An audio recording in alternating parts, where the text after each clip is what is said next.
Hello guys, sabahan nyo ako ngayon mag-unbox ng aking nabiling microwave oven.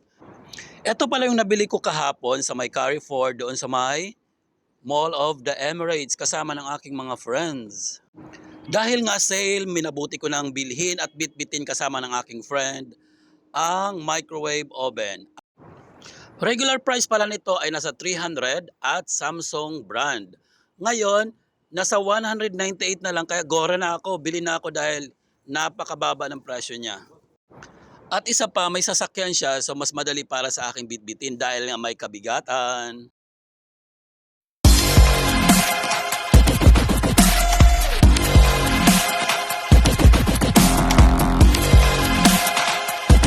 Bakan mo dito ano? Fox. Yan natin. Ito lang, wait lang. Bigat mo. Baka ba? Ito lang ikaw. Bigat mo ano. Kuha mo sa pala. Kuha mo. Ito siya, Samsung.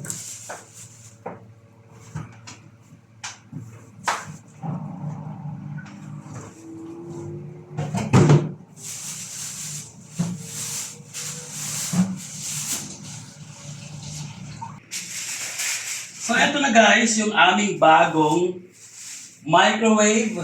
Yes, microwave oven. So eto na siya. So tanggalin natin ang plastic. Yes.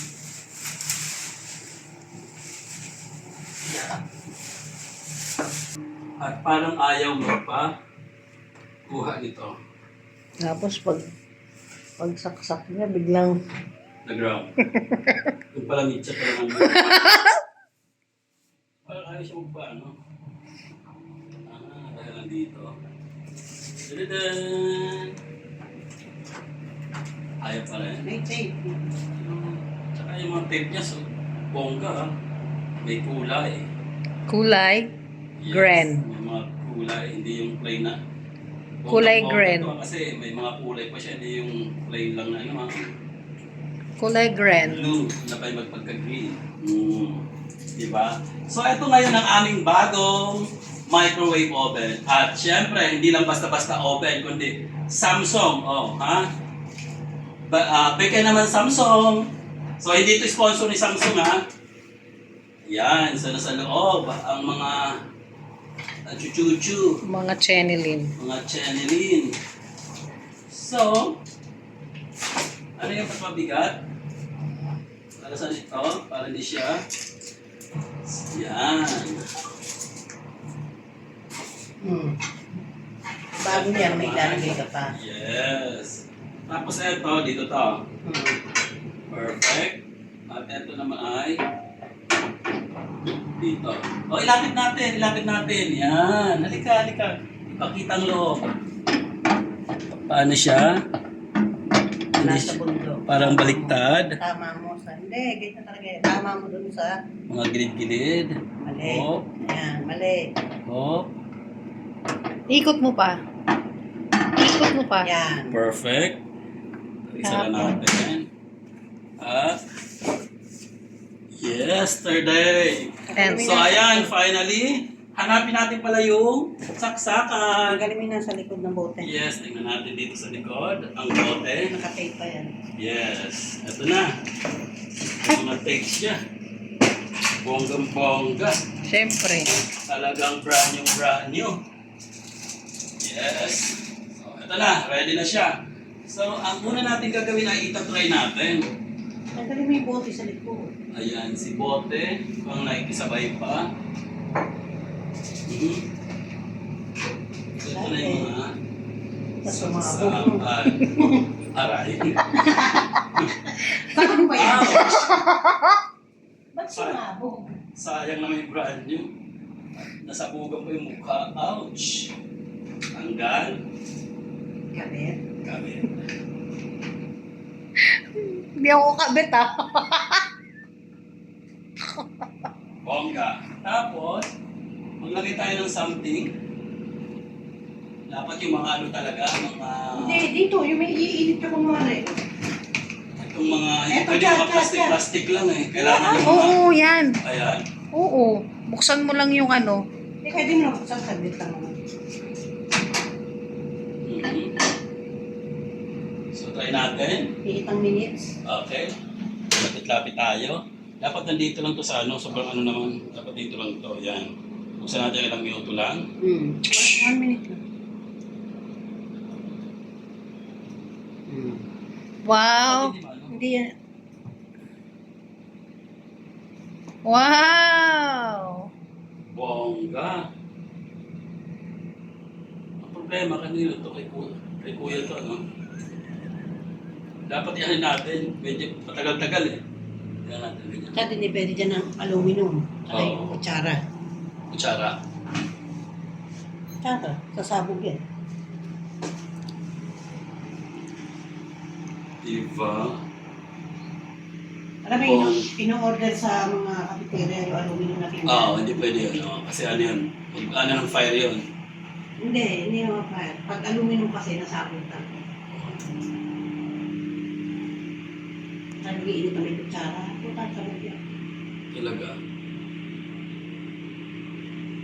Siguro naman alam naman nila siguro yun, ano? Mga syunga pa naman itong mga ano ko rito. So, ayan, guys! Mayroon na kaming bagong microwave. So, makakatikim na kami ngayon ng bagong luto. Bagong luto. Bagong init sa microwave. So, eto na siya. Bongga, tumunog. So, dahil dyan, magpapasalamat na tayo. So, eto na yung ating final Destination. destination. So, ilipat natin para mas maganda. Lipat natin ang ano. Uy, walang init. Mainit naman ng konti sa ilalim. O, kasi dapat yan ano eh. Kasi, Wala, Chad. Eh, hindi nakaano eh. Patay mo.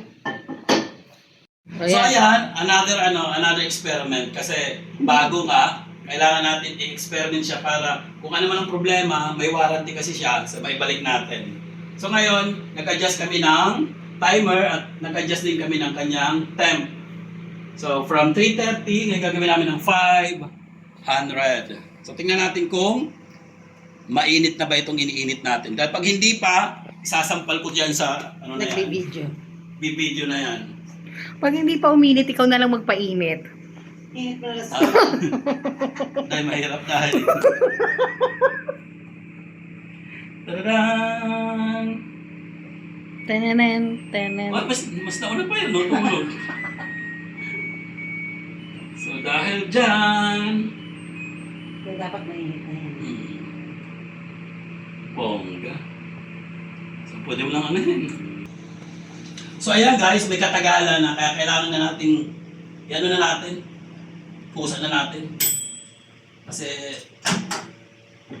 well, mainit na siya, sobrang init.